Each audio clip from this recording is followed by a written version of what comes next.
다 함께 사도신경으로 우리의 신앙을 고백하겠습니다. 나는 전능하신 아버지 하나님 천지의 창조주를 믿습니다.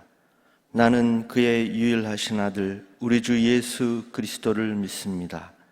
그는 성령으로 잉태되어 동정녀 마리아에게서 나시고 본디오 빌라도에게 고난을 받아 십자가에 못 박혀 죽으시고 장사된 지 사흘 만에 죽은 자 가운데서 다시 살아나셨으며 하늘에 오르시어 전능하신 아버지 하나님 우편에 앉아 계시다가 거기로부터 살아있는 자와 죽은 자를 심판하러 오십니다.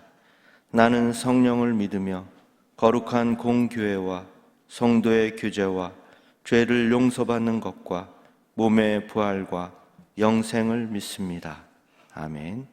다 함께 찬송가 438장 찬송하시겠습니다.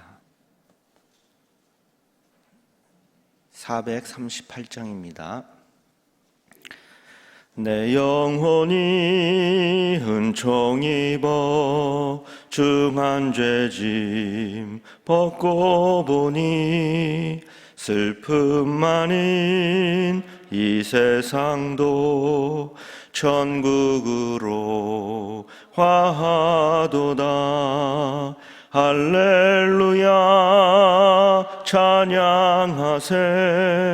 내 모든 죄 사함 받고 주 예수와 동행하니 그 어디나 하늘나라.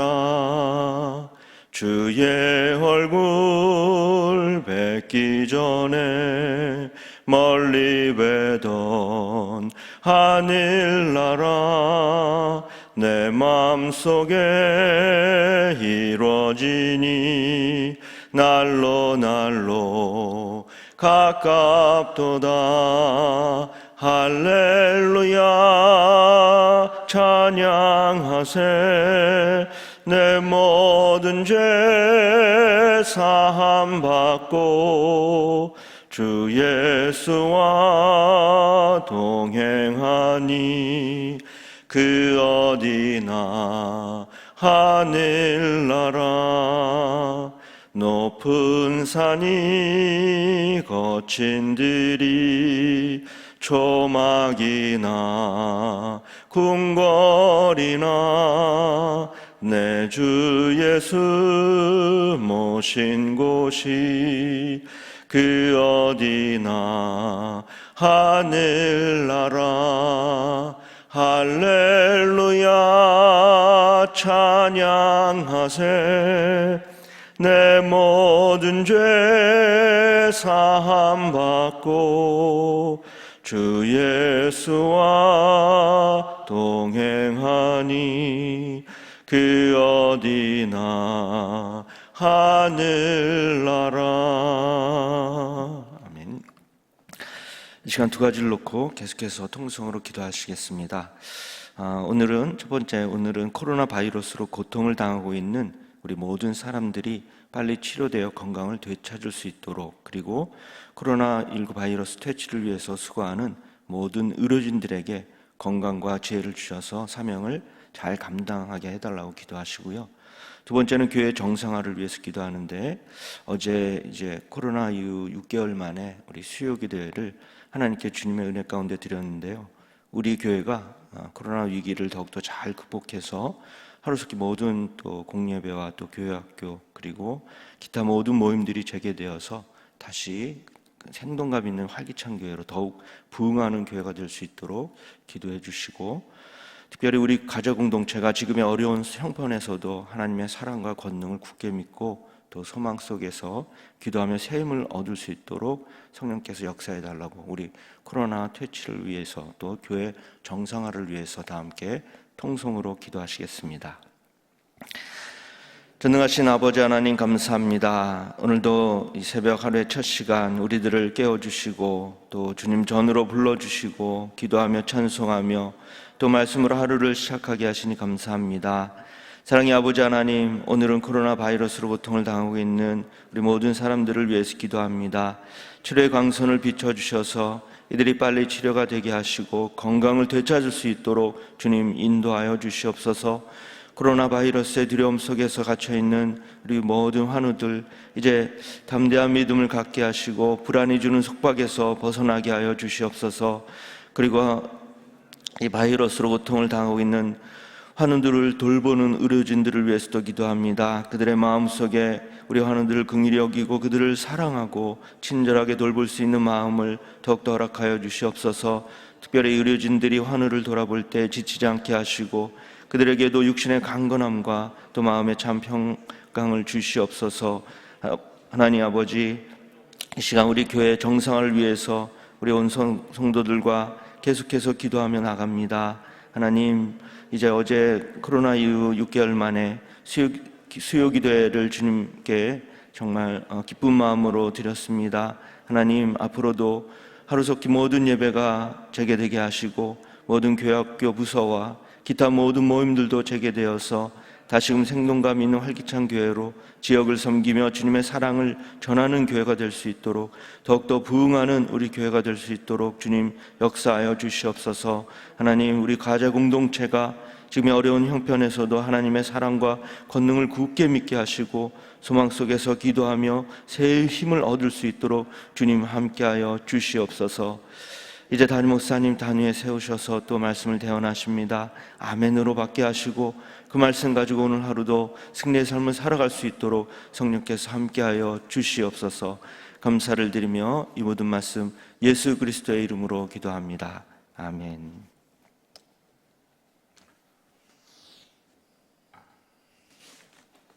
오늘 우리에게 주시는 하나님의 말씀은 디모데전서 4장 12절과 13절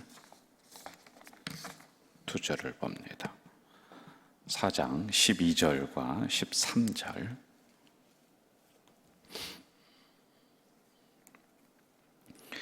우리 합독하겠습니다. 12절, 13절 같이 읽을까요? 시작.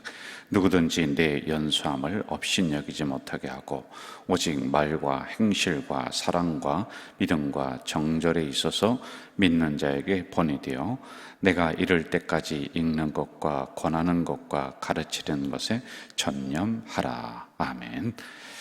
12절과 13절에 대한 부분은 이제 목회자인 디모데에게 사도 바울 목사님이 가르쳐주고 또 말씀해주고 있는 내용입니다. 12절에 보면은 연소함으로 인해서 업신여기지 못하게 하라 이렇게 나오고 있죠.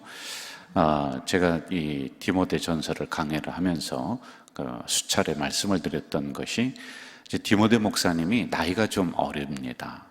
그 교회를 부임을 해갔어요. 저도 40대 제가 초반에 이렇게 왔었습니다. 근데 좀 저도 이른 편에 왔었죠.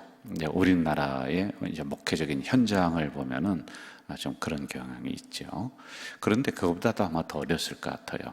여기서 연소함이란 두 가지의 의미가 있거든요. 나이도 어리고 또 경륜, 경험 이런 모든 면에 있어서 처음이다라고 하는 그런 겁니다.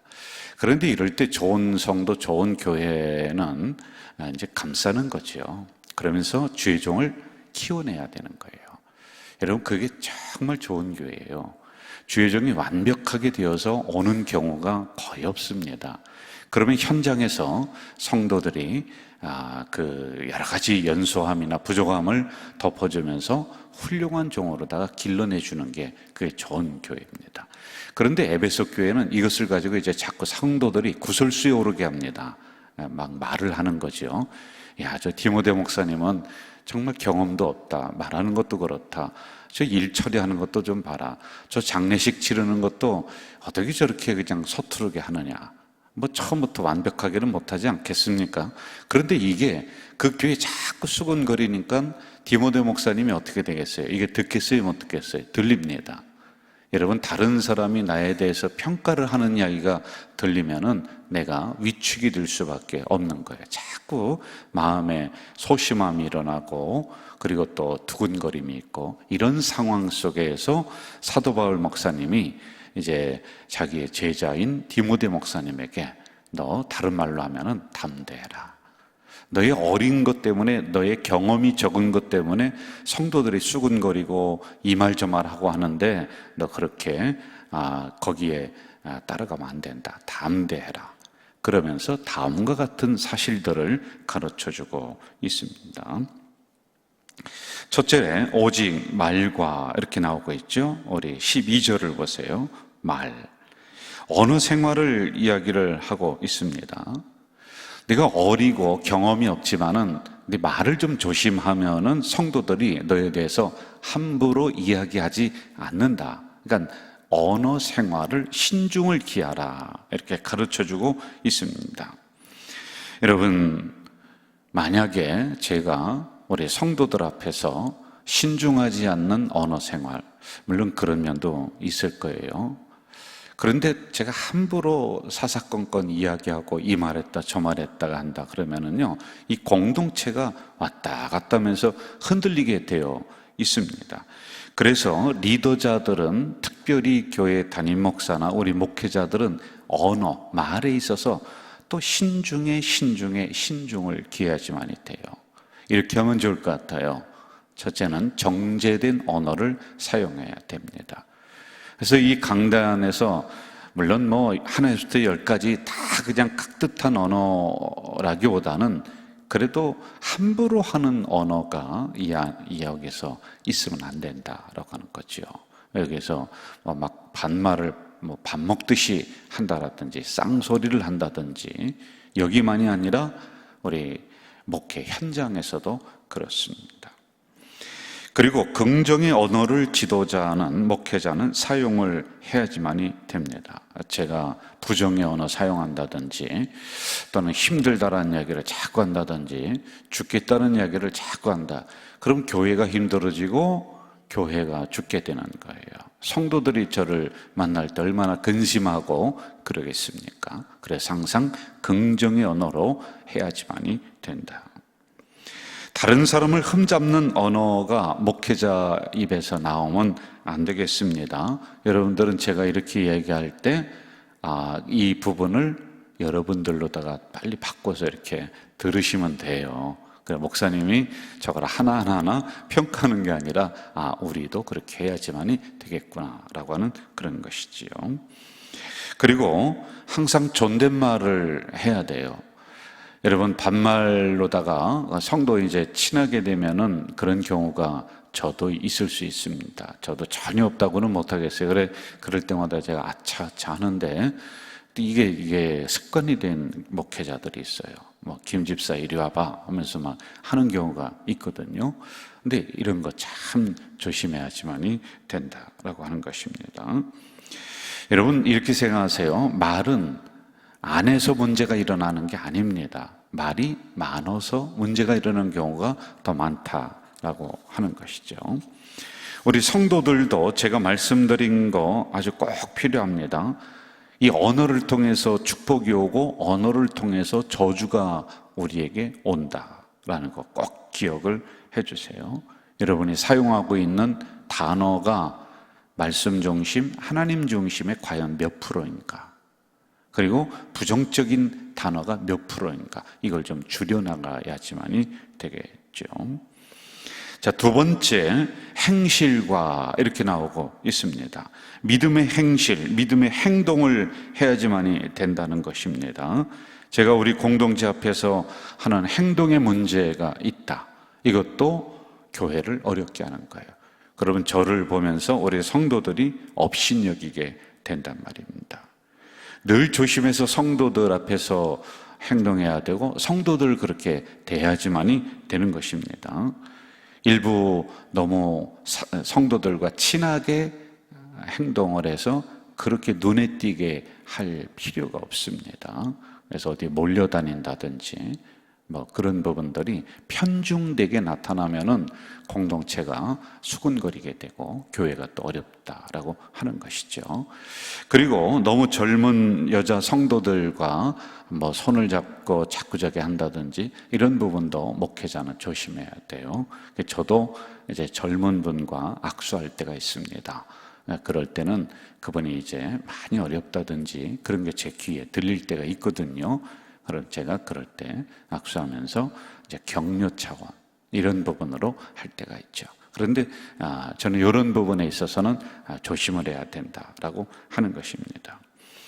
아까도 말씀드렸듯이 제가 우리 교회 올 때 40대 초반이었어요. 부족했습니다. 여러모로 미천했었습니다. 그런데 우리 성도들이 무엇을 저를 받느냐면은 아마 이게 맞을 것 같아요. 제가 그때 장례는 어떻게 치르는가, 결혼식은 어떻게 진행을 하는가, 우리 목사님의 예배는 어떻게 진행을 하는가, 이 행동을 이렇게 보는 것 같더라고요. 그런데 그것을 보면서 공동체가 저만 하면은 되겠다, 안정이 이렇게 되는 것 같았습니다. 나이가 연소하지만 행동이 무겁다, 신중하다, 이게 교회를 이끄는 요소 중에 하나이다라고 하는 겁니다. 그래서 진중한 행동으로 이 목회자는 나가야 된다. 여러분, 우리 성도들도 마찬가지입니다. 우리가 서로를 대할 때 행동에 조심해야 돼요. 우리 말로 상처를 주고 행동 하나로 상처를 주고 공동체가 힘들어질 수가 있기 때문에 그렇습니다. 우리가 예배 참 잘 드리고 기도 참 잘하고 다른 사람 참 잘 도와주고, 그런데 한 가지 행동에 너무 함부로 하는 부분들이 나타난다. 이것도 우리가 좀 고쳐나가야 될 부분들이다라고 하는 것입니다. 항상 주변에 내가 빛이 되고 있는가, 소금이 되고 있는가, 이 부분을 생각을 하셔야 돼요. 자, 세 번째, 사랑과 이렇게 나옵니다. 우리 12절을 다시 한번 읽어볼까요? 12절 시작. 누구든지 내 연소함을 업신여기지 못하게 하고 오직 말과 행실과 사랑과, 뭐와? 사랑과, 이렇게 나옵니다. 에베소 교회 성도들이 문제를 가지고 있을 때는 사랑보다는 그 교회를 지배하는 게 뭐냐면은 미움, 다툼, 수근거림, 헌담, 시기, 이런 게 그 교회를 장악하고 주도해 나가고 있습니다. 이렇게 되면은 교회가 냉랭해집니다. 교회 오면은 웃음이 없습니다. 교회 오면은 하나님의 성령의 부드러움의 그 역사가 교회 안에 이렇게 흘러야 되는데, 그게 아니라 성도들이 서로 날카롭게 바라보면서 흠잡을 게 없는가, 실수하는 게 없는가. 사랑이 있는 교회는 실수가 있어도 금방 잊어버리게 되고 금방 덮어져요. 그러나 그렇지 않은 교회는 그것을 가지고 늘 꼬투리를 잡는 일이 일어납니다. 지금 에베소 교회가 이랬었던 교회예요. 이럴 때 네가 먼저 사랑해라. 사랑으로 목회를 해나가라. 성도들을 용서하고 받아주고 용납하는 이 넉넉한 그리스도의 사랑으로 교회를 다스려 나가라. 이렇게 말씀을 해주고 있는 겁니다. 저는 우리 가져질 교회가 사랑이 넘치는 그런 교회가 되길 주의 이름으로 축원합니다. 사랑에는 수고가 있어야 됩니다. 사랑에는 희생이 따라야지만이 그 사랑이 이루어질 수가 있는 것이지, 말로만 사랑해서 사랑 타령한다고 사랑이 넘치는 것은 아닙니다. 사랑이 그 교회를 주도하는 게 아니란 말입니다. 고린도전서 13장에서 말씀하시는 사랑, 이 사랑장이거든요. 아무리 다른 걸 열심히 잘한다 할지라도 사랑이 없으면은 울리는 괭가리가 된다. 그래서 여러분, 우리 교회는 그리스도의 사랑이 우리 교회를 주도해 나가도록 이렇게 만들어 주시기를 바랍니다. 자, 그 다음에 보면은 너는 믿음의 본을 좀 보여라. 그래야지 교회가 안정되고 성도들이 너를 업신여기지 않는다라고 하는 것이죠. 여러분, 적어도 목회자가 교회 중심이 더 많이 돼야 되는 거 아니에요? 여러분, 더 기도해야 되는 거 아니에요? 영혼 구원에 대한 열정이 더 있어야 되는 거 아닙니까? 더 예배를 소중하게 생각해야 되는 거 아니에요? 더 말씀 중심으로 가려고 노력해야 되는 거 아닙니까? 그러면은 교회는 그러한 모습으로 중심이 이렇게 잡힙니다. 제가 후배 목사님들을 어드바이스를 충고를 해줄 때 아주 기초적인 거 해줘요. 목사님, 혹시 부목사님이, 전도사님이 설교를 할 때 어디 앉습니까? 저는 뒤에 앉습니다. 그래요. 그러지 말고 앞에 앉으세요. 그러면 그걸 보면서 성도들이 이 예배의 소중함이 말을 안 해도 중심이 잡힌다. 제가 그 얘기를 해줍니다. 어떤 목사님은 다른 교회 목사님이 와서 설교하는데 본인은 자기 사무실에 가 있더라고요. 그 교회는 제가 볼 때 평생 가도 예배의 구심점이 안 잡힐 거예요. 자기가 먼저 해야지요. 우리 교육자들이 어디 세미나를 가요. 인천에서 하는 그런 교사 강습회라든지 갑니다. 대부분의 목회자들이, 부교육자들이 교사들 들여보내고 이 교육자들은 뒤에서 밖에서 커피 한 잔 마시면서 잡담하며 그 시간을 보내요. 저도 그거 많이 봤습니다. 우리 교육자들이 그렇게 하더라고요. 그래서 저는 여기 오면서 우리 교육자들에게 절대 그거 못하게 했습니다.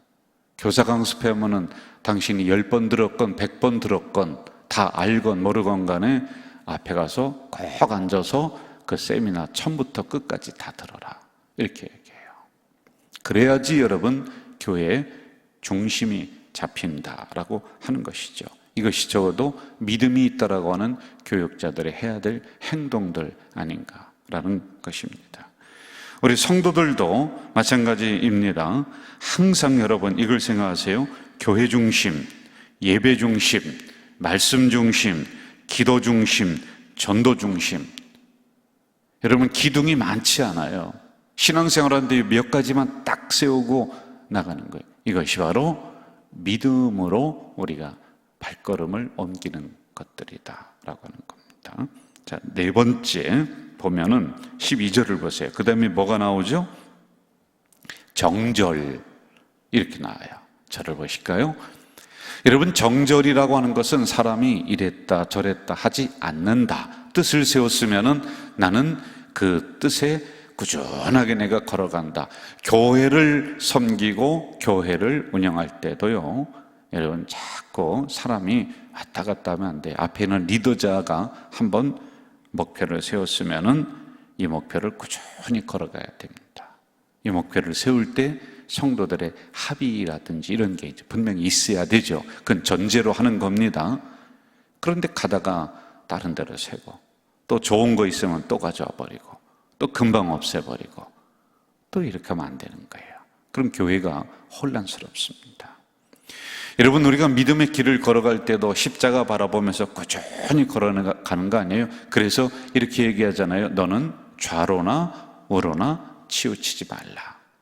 여러분 좌로나 우로나 치우치지 말라고 하는 것이 이게 근본적인 뜻은 너는 가다가 좌쪽으로 한참 가고 또 그게 아닌가 싶으면 우측으로 한참 가고 그렇게 하지 말라는 거예요. 이렇게 쳐다보고 흔들거리고 그럴 수 있지요. 그러나 중심을 가지고 걸어가라. 이게 바로 정절이라고 하는 것입니다. 12절 마지막 부분 어떻게 나오죠? 믿는 자들의 본이 되라 이렇게 나옵니다. 여러분 적어도 목회자를 보면서 나도 저렇게 신앙생활 해야지 그런 본이 있어야 되잖아요. 그럼 저뿐만입니까? 우리 교회 장로님들도 권사님들도 안수집사님들도 믿음의 샘플이 돼야지 돼요. 본이 돼야 돼요. 힘들 때 저 권사님 기도하는 것처럼 나도 저렇게 기도해야지. 이러한 본이 되는 샘플이 되는 그런 성도들이 많이 있을 때 교회는 안정이 되고 든든하게 설 수가 있다라고 하는 것입니다. 우리 13절 보겠습니다. 13절 제가 읽을게요. 내가 이를 때까지 읽는 것과 권하는 것과 가르치는 것에 전념하라. 저를 보시죠. 이게 사도 바울에게 말씀해주고 있는 겁니다. 저는 우리 교회에 오면서 처음에 세 가지를 제가 아주 중심적으로 했습니다. 목회자가 먼저 해야 될 게 뭘까? 설교, 기도, 신방. 다른 거 제가 신경을 많이 안 썼습니다. 설교 준비에 진액을 짜고 그 말씀을 잘 먹이자. 그리고 기도 생활하자. 그럼 기도 생활하는데 성도들이 내가 기도 생활하는 걸 여러분이 어떻게 알겠습니까? 그 성도들에게 같이 알리면서 할 수 있는 게 뭐냐? 새벽 기도다. 그럼 내가 나와야지 되는 거 아니겠습니까? 안 그러면 여러분 저 기도 5시간 합니다, 6시간 합니다. 그걸 누가 증명해 줄 수가 있어요? 자기가 혼자 그렇게 얘기하는 거일 수 있죠. 그래서 새벽 기도 이렇게 이제 정한 것이죠. 그리고 성도를 찾아가는 신방 이렇게 했습니다. 지금 이런 부분이에요. 목회자가 이것저것 다 신경 쓰지 마라. 네가 할 수 있는 부분이 바로 이러한 것인데 여기에 전념해야지만이 됐다라고 하는 목회자의 중심을 지금 잡아주고 있는 내용들이에요. 그러면 교회가 안정됩니다. 여러분, 오늘 말씀은 저만 해당되는 게 절대로 아닙니다. 우리 성도들도 언어 생활, 행실, 정절, 믿음 이런 모든 면에서 본이 되십시오. 그리고 우리 교회가 우리 성도들이 해야 될 초점을 가져야 될 일이 무엇인가를 딱 살피면서 여러분 개인도 마찬가지입니다. 하나에서부터 10까지 다 완벽하게 할 수가 없습니다. 그래서 이런 부분을 좁혀서 초점을 좁혀서 열심히 전진하는 우리 공동체 성도 되시기를 주 이름으로 축원합니다. 사랑하시는 아버지 하나님, 이 새벽에 연약한 저희들을 깨워주셔서 말씀 주셨사오니 감사합니다. 에베소 교회가 흔들리고 세상의 웃음거리가 되고 조롱거리가 되고 비판거리가 되었습니다. 그러나 나중에는 목회자 이하 수많은 이제 성도들이 훈련을 통해서 모든 사람들이 그 교회를 존경하게 되고 또 많은 교회들의 기준이 되었던 것처럼 오늘 이런 교회 바로 가족 공동체가 될 수 있도록 주여 도와 주시옵소서. 모든 성도들이 말씀에 훈련하는 것 게으르지 않게 하시고, 그래서 이 지역과 인천을 넘어서서 한국 땅에 에베소 교회처럼 영향력을 끼치는 우리 가족 공동체가 될 수 있도록 주님 인도해 주시옵소서. 예수님의 이름으로 기도하옵나이다. 아멘. 하늘에 계신 우리 아버지, 아버지의 이름을 거룩하게 하시며 아버지의 나라가 오게 하시며 아버지의 뜻이 하늘에서와 같이 땅에서도 이루어지게 하소서. 오늘 우리에게 일용할 양식을 주시고 우리가 우리에게 잘못한 사람을 용서하여 준 것 같이 우리 죄를 용서하여 주시고 우리를 시험에 빠지지 않게 하시고 악에서 구하소서. 나라와 권능과 영광이 영원히 아버지의 것입니다. 아멘.